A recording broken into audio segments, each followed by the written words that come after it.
Good morning students. अभी तक हम लोगों ने हिंदी लैंग्वेज के बारे में अध्ययन किया। आज हम लोग हिंदी साहित्य, जिसे आप लोग लिटरेचर कहते हैं, उसके बारे में अध्ययन करेंगे। तो आइए आज हम लोग पहला पाठ, जो कि एक कविता है मातृभूमि, उसके बारे में अध्ययन करते हैं। चैप्टर का नाम है मातृभूमि। आइए देखते हैं कि इस कविता में क्या है। मातृभूमि कविता श्री सोहनलाल द्विवेदी द्वारा लिखित है। सोहनलाल द्विवेदी देशभक्ति के ऊपर अनेक उन्होंने कविताएं लिखी हुई हैं। आइए सबसे पहले थोड़ा सा हम लोग चर्चा कर लेते हैं कवि के बारे में।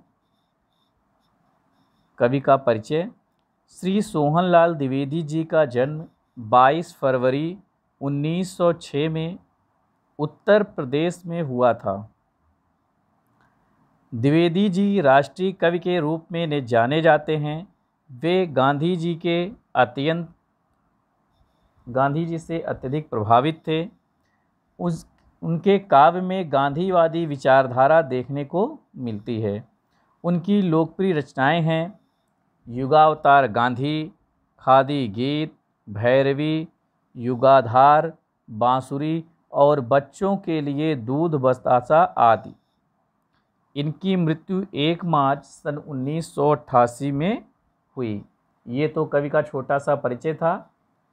आइए अब हम पाठ के बारे में जानें कि जो हमारी यह कविता है, इसमें कवि क्या कहना चाहता है। प्रस्तुत कविता में कवि ने मातृभूमि की सुंदर छटा का वर्णन किया है। कवि को अपनी मातृभूमि पर गर्व है, क्योंकि यहाँ राम, सीता, कृष्ण व गौतम बुद्ध जैसे महापुरुषों ने जन्म लिया है। यहाँ पर बहते झरने, नदियाँ, आकाश चूमता हिमालय और चरणों में झूमता हिंद महासागर कवि को भाव विभोर करता है। आइए इसी देशभक्ति से ओतप्रोत यह कविता हम लोग पहले इसका वाचन करते हैं, उसके बाद इसका अर्थ समझेंगे। ऊंचा खड़ा हिमालय आकाश चूमता है, नीचे चरण तले झुक नित सिंधु झूमता है। गंगा यमुन नदी त्रिवेणी नदियाँ लहर रही हैं, जगमग छटा निराली पग पग छहर रही हैं। जगमग छटा निराली पग पग छहर रही हैं। वह पुण्य भूमि मेरी, वह स्वर्ण भूमि मेरी, वह जन्म भूमि मेरी, वह मातृभूमि मेरी। झरने अनेक झरते जिसकी पहाड़ियों में, चिड़िया चहक रही हैं वो मस्त झाड़ियों में। अमराइयाँ घनी हैं कोयल पुकारती है, बहती मलय पवन है तन मन संवारती है। आइए अभी इसके अर्थ को समझते हैं। ऊंचा खड़ा हिमालय आकाश चूमता है, नीचे चरण तले झुक नितु सिंधु झूमता है। यहाँ पर कवि कह रहा है अपने देश की देशभक्ति रूपी जो कविता है, कह रहा है कि ऊंचा खड़ा हिमालय आकाश चूमता है, कि हमारे देश के उत्तर में जो सबसे ऊंचा पर्वत जाना जाता है हिमालय, वह खड़ा हुआ है और ऐसा लग रहा है मानो वह आकाश को चूम रहा हो। नीचे चरण तले झुक नित सिंधु झूमता है, और दक्षिण में बहता महासागर जो हिंद महासागर है, सिंधु मतलब समुद्र होता है, तो हिंद महासागर जो है वह इस प्रकार से झूम रहा हो कि जैसे लग रहा है कि वह भारत के चरणों के तले झुका हुआ है, मानो उसके चरणों को पखार रहा हो। गंगा यमुन त्रिवेणी नदियाँ लहर रही हैं, जगमग छटा निराली पग पग चह रही हैं। और इस देश में हम लोग जहाँ पर हैं, प्रयागराज में गंगा और यमुना की पवित्र त्रिवेणी है, संगम है। इसी जो ऐसी नदियाँ हैं वह लहरें मार रही हैं, जगमग छिटा निराली पग पग चह रही है। और ऐसी छटा, ऐसा दृश्य लग रहा है कि एकदम से निराला है और पग पग वह छहर रही हैं। यहाँ पर हम बात करते हैं, शहर मतलब होता है बिखरना, मतलब कि गंगा और यमुना की जो त्रिवेणी संगम है, वहाँ पर नदियाँ लहरें मार रही हैं। और छटा यहाँ का दृश्य ऐसा लग रहा है जैसे कि वह जगमगा रहे हों और पग पग में वह बिखर रहे हों। वह पुण्य भूमि मेरी, वह स्वर्ण भूमि मेरी, वह जन्मभूमि मेरी, वह मातृभूमि मेरी।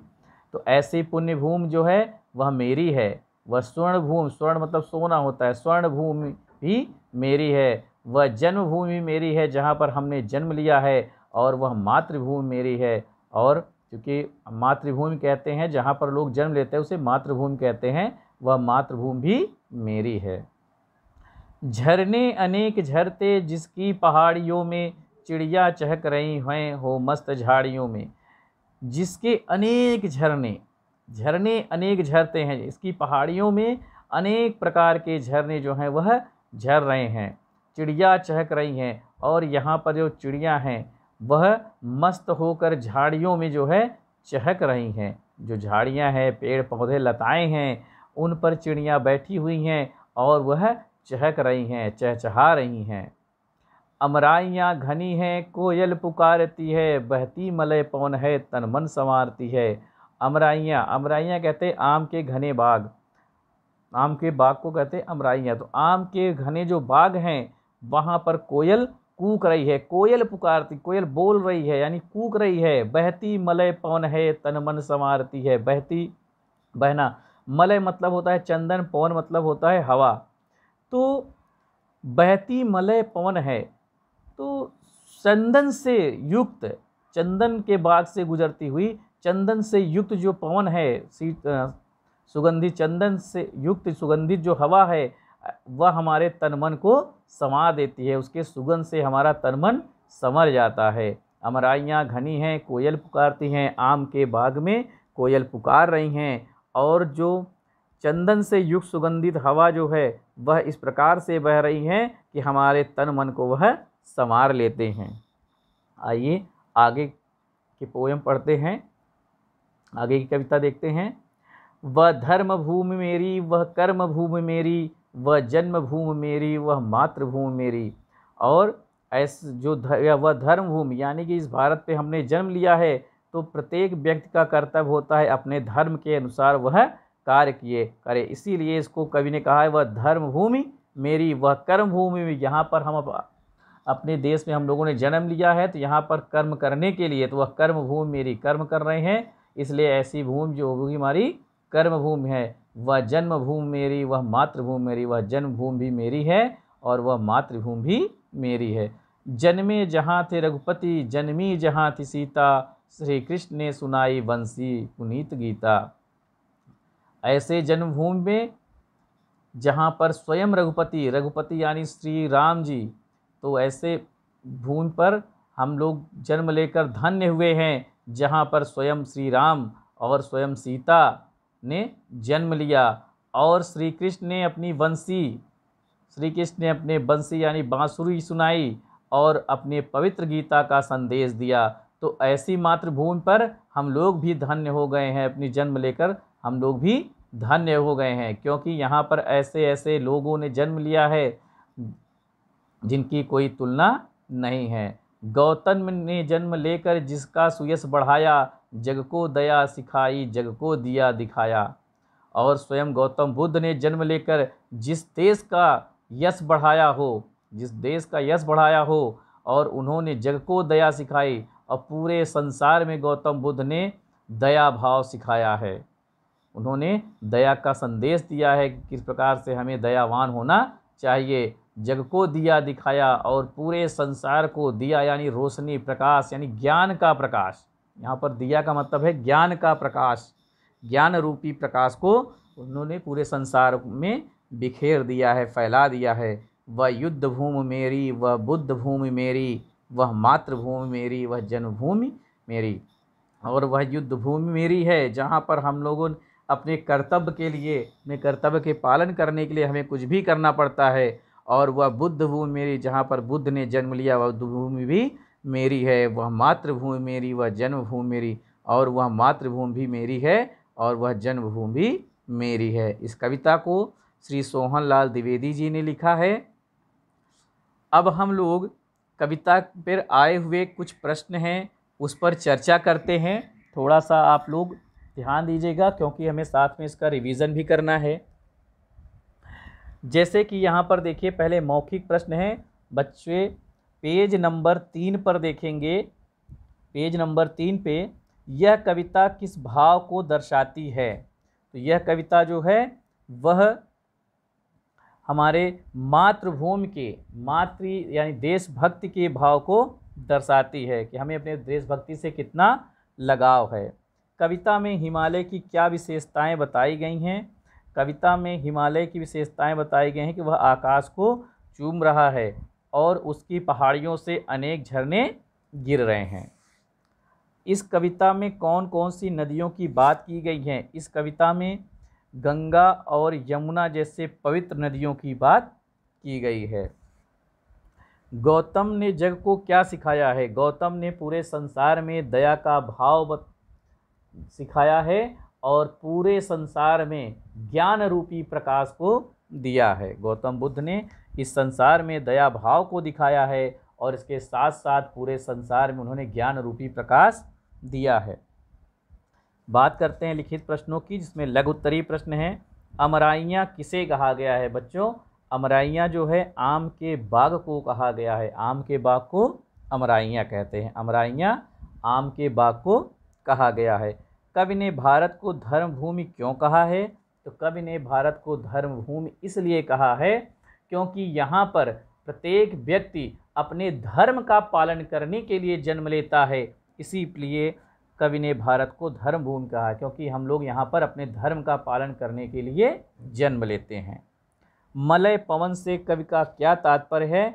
तो मलय मतलब होता है चंदन और पवन मतलब होता है हवा। तो मलय पवन से कवि का तात्पर्य है कि सुगंधित हवा, यानी मलय पवन का तात्पर्य सुगंधित हवा से है, चंदन युक्त सुगंधित हवा से है। मातृभूमि किसे कहते हैं? तो मातृभूमि ऐसी भूमि जहाँ पर हम लोगों ने जन्म लिया है, जहाँ पर हमारी माता जी हैं, हमारी माता जी ने हम लोगों को जन्म दिया है, उसे हम मातृभूमि कहते हैं। कविता का मूल भाव अपने शब्दों में लिखना है। तो कविता का मूल भाव जो है वह है कि हमें मातृभूमि में, कि हमें अपने मातृभूमि पर गर्व होना चाहिए। इस कविता का मूल भाव है कि यहाँ पर कवि ने मातृभूमि की सुंदर छटा का वर्णन किया है और हमें भी ऐसे देश में जन्म लेने पर हमें गर्व होना चाहिए। यानी इसका जो भाव होगा वह होगा कि देशभक्ति से जागृत कराना। तो कविता का मूल भाव है कि देशभक्त के लिए प्रेरित होना। प्यारे बच्चों, इसका अर्थ हमने बताया है। अभी हम बात करते हैं पेज नंबर 4 पे। देखिए, बहुविकल्पीय प्रश्न है। तो इस कविता के कवि का क्या नाम है? तो इस कविता के कवि का नाम क्या है? सोहनलाल द्विवेदी। त्रिवेणी किसका संगम है? त्रिवेणी 3 नदियों का संगम है। प्यारे बच्चों, ये आपका रिवीजन हुआ है और साथ में ये चैप्टर भी पढ़ाया गया है। इससे रिलेटेड प्रश्न आपके पीरियोडिक 1 के टेस्ट में आएगा। धन्यवाद।